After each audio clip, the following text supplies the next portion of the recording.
Assalamualaikum warahmatullahi wabarakatuh.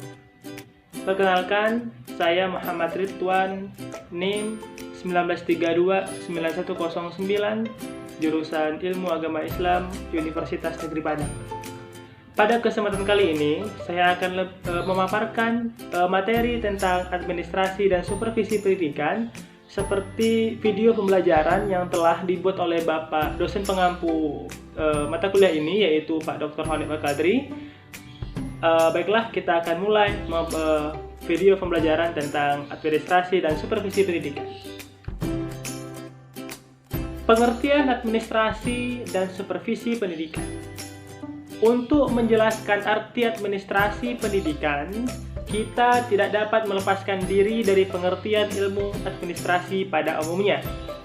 Bahkan dapat pula dikatakan bahwa administrasi pendidikan adalah penggunaan atau aplikasi ilmu administrasi ke dalam pendidikan. Oleh karena itu, ada baiknya kita mengetahui terlebih dahulu apakah yang dimaksud dengan administrasi. Kata administrasi dapat diartikan sebagai suatu kegiatan atau usaha untuk membantu, melayani, dan mengarahkan serta mengatur semua kegiatan di dalam mencapai tujuan. Perkembangan ilmu administrasi ini yang pada mulanya bergerak di dalam dunia industri dan perusahaan, kemudian menjalar ke pemerintahan atau negara, sehingga kita mengenal dengan adanya administrasi negara. Para ahli pendidikan mulai menyadari bahwa meskipun prinsip-prinsip administrasi dalam berbagai lapangan memiliki kekuatan, kesamaan, baik dalam proses maupun tujuannya, dalam dunia pendidikan mempunyai kekhususan yang tidak dapat disamakan begitu saja dengan dunia perusahaan atau pemerintahan. Jika perusahaan yang diolah adalah benda-benda mati, bahkan bahan-bahan mentah, maka dalam dunia pendidikan yang diolah adalah benda-benda hidup atau anak serta didik. Demikian pula, jika kita tinjau tujuannya, tujuan perusahaan adalah memperoleh keuntungan yang sebesar-besarnya untuk menghasilkan produksi sebanyak-banyaknya dengan kualitas yang tinggi. Demikian pula dalam dunia pendidikan, hasil produksi dan kualitas yang tinggi menjadi tujuan, namun hasil produksi dan kualitas tinggi yang dimaksud diharapkan itu berbeda sifatnya dengan hasil perusahaan. Yang kedua, administrasi pendidikan. Administrasi pendidikan ialah proses pengerahan atau pengintegrasian segala sesuatu, baik personil, spiritual maupun material, yang bersangkut paut dengan pencapaian tujuan pendidikan. Jadi gini, di dalam proses administrasi pendidikan, segenap usaha orang-orang yang terlibat dalam proses pencapaian tujuan pendidikan itu diintegrasikan atau diorganisasi dan dikoordinasi secara aktif dan efektif, dan semua materi yang diperlukan sama dengan administrasi pendidikan. Administrasi pendidikan adalah suatu proses keseluruhan kegiatan bersama baik dalam bidang pendidikan yang meliputi perencanaan, pengorganisasian, pengarahan, pengawasan, dan lainnya. Dan itu semua merupakan untuk mencapai tujuan yang tujuan yang secara efektif dan tentunya efisien. Dan juga pendapat yang dikemukakan oleh para ahli yang saya kutip dari sini ialah menurut Guttcarter 5, mengatakan bahwa administrasi pendidikan adalah segenap teknik dan produser yang dipergunakan dalam penyelenggaraan lembaga pendidikan sesuai dengan kebijakan yang telah ditentukan.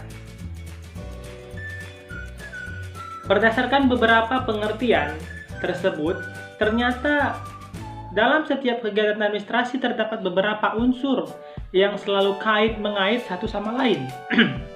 Beberapa unsur pokok tersebut ialah yang pertama, adanya sekelompok manusia.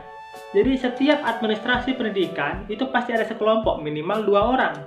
Yang kedua, adanya tujuan yang hendak dicapai bersama. Jika tidak ada tujuan, maka tidak akan terjadinya suatu pertemuan atau suatu kegiatan. Yang ketiga, adanya tugas atau fungsi yang harus dilaksanakan, yaitu tugas dari administrasi pendidikan itu apa gitu kan. Yang keempat, adanya perlengkapan atau peralatan yang diperlukan. Setiap administrasi, baik itu administrasi perusahaan, administrasi pemerintahan, itu pasti ada alatnya. Nah, semua unsur tersebut harus dikelola dan diatur sedemikian rupa sehingga mengarah kepada tercapainya tujuan pendidikan yang telah ditentukan. Dan garapan administrasi pendidikan. Administrasi pendidikan mencakup bidang-bidang garapan yang sangat luas tentunya. Tercakup di dalamnya administrasi personil, administrasi kurikulum, kepemimpinan, pengawasan, atau supervisi pendidikan, organisasi lembaga, pendidikan, dan sebagainya. Yang keempat, kita akan bahas mengenai manajemen dan administrasi pendidikan.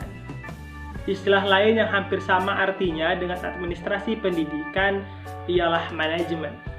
Hanya saat ini, istilah manajemen itu lebih terkenal dan umum dipakai dalam dunia perusahaan atau ekonomi daripada dalam dunia pendidikan. Pengertian manajemen dinyatakan oleh Susilo Martayo bahwa manajemen merupakan usaha menentukan, menginterpretasikan, dan mencapai tujuan-tujuan organisasi dengan pelaksanaan fungsi-fungsi perencanaan, pengorganisasian, penyusunan personalia atau kepegawaian, serta pengarahan dan kepemimpinan serta pengawasan.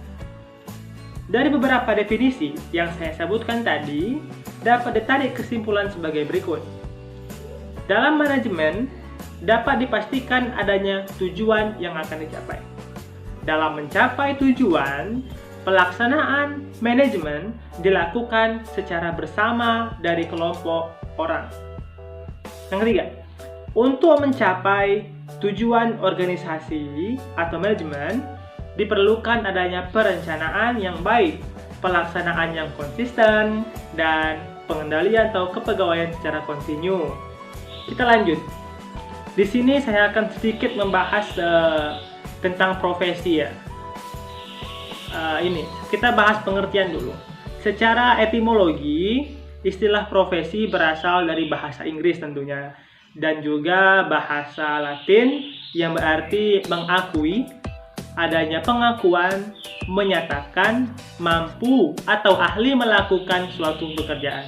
Secara terminologi, profesi berarti suatu pekerjaan yang mengisyaratkan pendidikan tinggi sebagai pelakunya, yang ditekankan pada pekerjaan mental, yaitu adanya persyaratan pengetahuan teoritis sebagai instrumen untuk melakukan pembuatan oraktis, bukan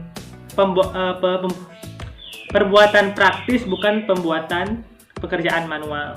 Jadi di sini profesi ini memudahkan. Tidak, misalnya gini, kalau kita jadi seorang insinyur, kita memerlukan suatu cara yang praktis bagaimana bisa membangun sebuah bangunan yang bagus tanpa mengeluarkan tenaga yang berlebihan.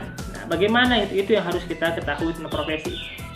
Profesi adalah suatu, kita artikan dalam ruang lingkup setelah pengertian tadi.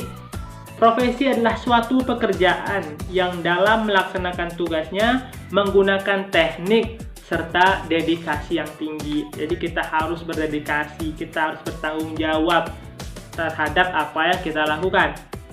Sedangkan keahlian itu dapat melalui pendidikan atau pelatihan khusus dalam waktu yang lama. Ya ini seperti kita mengambil profesi guru. Jadi kita harus mengikuti perkuliahan selama paling cepat 3,5 tahun dan paling lambat sekarang itu 7 tahun. Nah, itu merupakan dedikasi untuk mendapatkan keahlian dalam waktu yang lama. Ciri-ciri dari profesi, yang pertama yaitu profesi memiliki fungsi dan signifikasi sosial bagi masyarakat. Jadi profesi ini sangat banyak di masyarakat gitu ya. Yang kedua, profesi menuntut keterampilan tertentu yang diperoleh melalui proses pendidikan dan pelatihan yang lama. Itu tadi banyak profesi-profesi yang ada di dunia ini. Berikutnya contohnya guru, insinyur, banyak, pokoknya semua pekerjaan bila dilakukan dengan dedikasi yang bagus itu merupakan profesi. Yang tiga, didukung oleh suatu disiplin atau ilmu tertentu. Nah, profesi itu kalau didukung dengan disiplin dan kita punya ilmu untuk melaksanakan profesi tersebut, maka profesi itu sungguh sangat baik. Yang keempat, ada kode etik. Nah, gini, ada kode etiknya yang dijadikan sebagai salah satu pedoman perilaku anggota beserta sanksi yang jelas dan tegas.